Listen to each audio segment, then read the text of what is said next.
احمد فراز بے انتہا مقبول پاکستانی شاعر، اپنی رومانی اور احتجاجی شاعری کے لیے مشہور۔ تعارف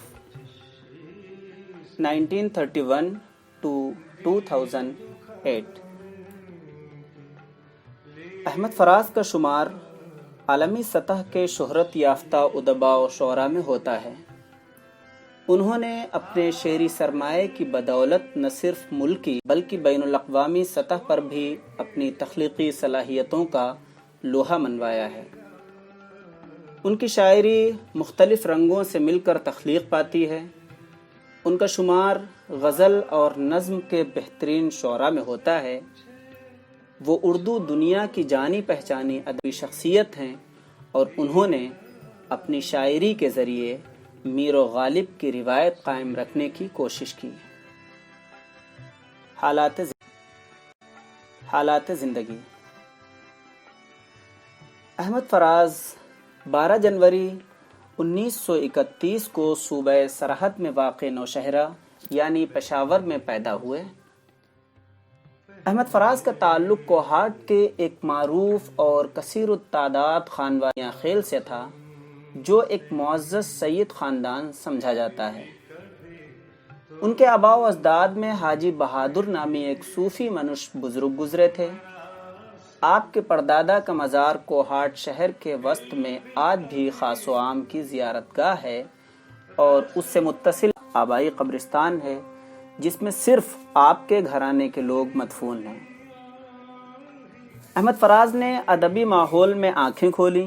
فراز کے والد اردو اور فارسی کے بڑے ادیب تھے، جس کی وجہ سے وہ شیخ سعدی، بیدل، حافظ شیرازی اور مرزا غالب کے چرچے بچپن سے سنا کرتے تھے۔ فراز کی شاعری کے ادوار۔ پہلا دور 1947 to 1958۔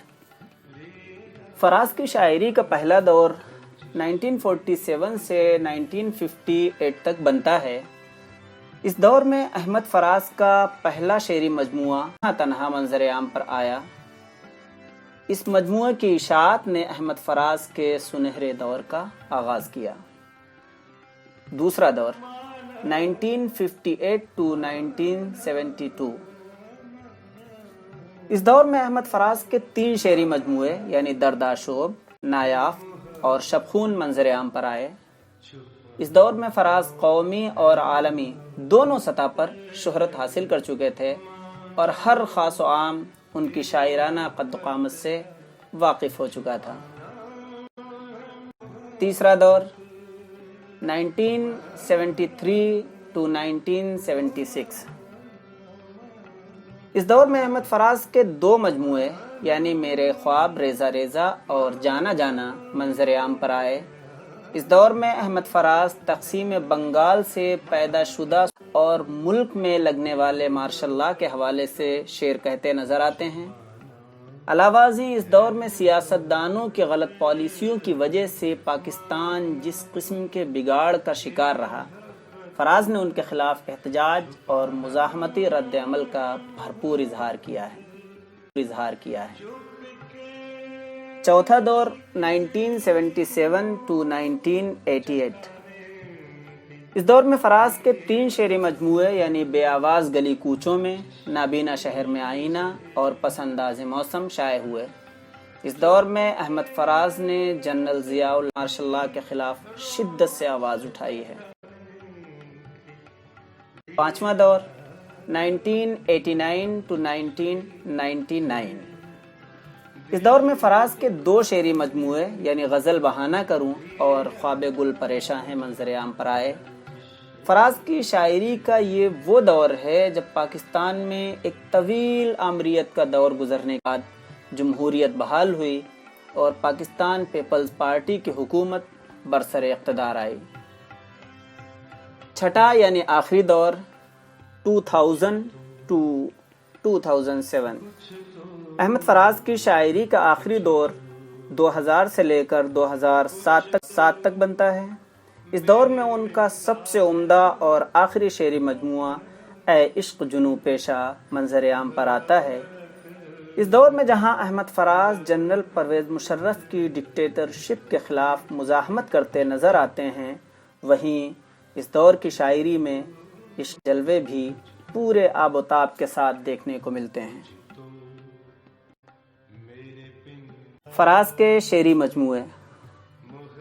فراز کے 14 شعری مجموعے منظر عام پر آئے، جن کی تفصیل کچھ اس طرح ہے: تنہا تنہا، دردآشوب، نایاف، شبخون، میرے خواب ریزہ ریزہ، جانا جانا، بے آواز گلی کوچوں میں، نابینا شہر میں آئینہ، سب آوازیں میری ہیں، پس انداز موسم، بودلک جو کہ منظوم ڈرامہ ہے، خواب گل پریشاں ہے، غزل بہانہ کروں، اور اے عشق جنوں پیشہ۔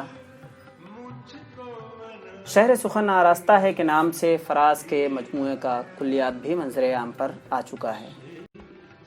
خلاصہ: احمد فراز اپنے تقریباً 60 سالہ شاعری کے دور میں اپنی منفرد تراکیب، رواں بحریں، ندرت خیال، تمثیل کی بلندی، ذاتی منفرد لہجہ، اچھوتی منظر کشی، نئے نئے ردیف و قوافی اور اسلوب کی اثر آفرینی سے دنیائے ادب میں روشن ستارہ بن کر ابھرے۔ اس بات میں کوئی شک نہیں کہ وہ اپنے آخری زمانے تک لوگوں کے درمیان محبوب بنے رہے، ساری دنیا میں وہ مشاعروں کے لیے جاتے رہے۔ احمد فراز کے سانحے کا واقعہ شہر شکاگو میں پیش آیا۔ وہ بکثرت شراب نوشی کرتے تھے۔ ایک مشاعرے میں شرکت کے لیے شکاگو گئے ہوئے تھے۔ سیڑھیوں پر چڑھتے ہوئے اچانک دل کا دورہ پڑا اور وہیں گر گئے۔ بے ہوشی کے عالم میں ہی فراز کے بیٹے شبلی فراز ان کو امریکہ سے راولپنڈی واپس لے کر آئے اور والد کو الشفا اسپتال میں شریک کرایا، لیکن کوئی دوا کارگر نہ ہوئی اور بالآخر 25 اگست 2008 کو اس دنیا فانی سے رخصت ہو گئے۔